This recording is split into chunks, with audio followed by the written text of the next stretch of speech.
ए जान काहे ऐसा कैलू जब भी भाई के ना रहल हो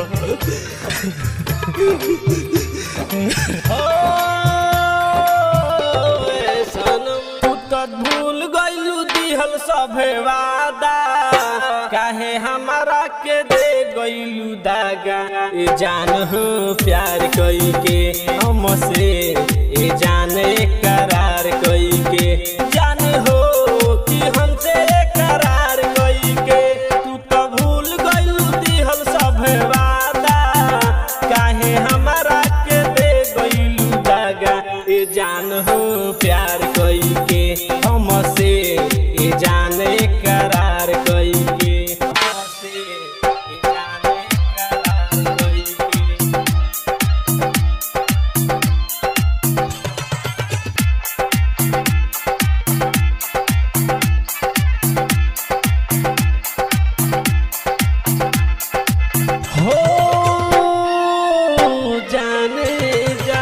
जब से हमरा जिंदगी में आइलू सास बन के दिल में समैलू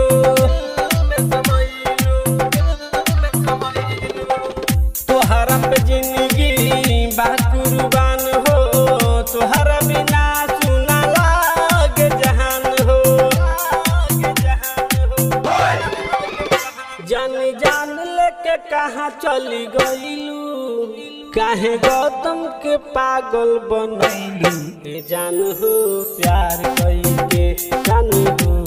कि हमके बदनाम कई के रानी हो कि हमके बदनाम कई के रानी हो कि हमके बदनाम कई के तू तो भूल गइलू कई के वादा काहे हमारा के दे गइलू दागा ए रानी हो प्यार कई के हमसे जान हो प्यार कई के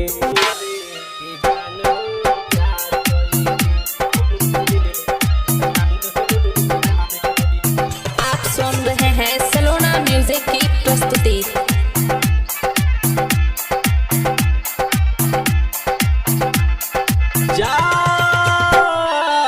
जाबे रहम हद से भी ज्यादा कोरिल प्यार हो तू ही तरह जान जिया के आधार हो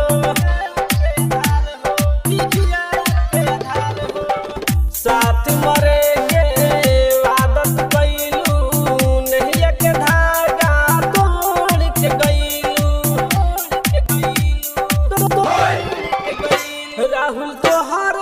हो गइले पागल जेपी पालन के दिल में आग लागल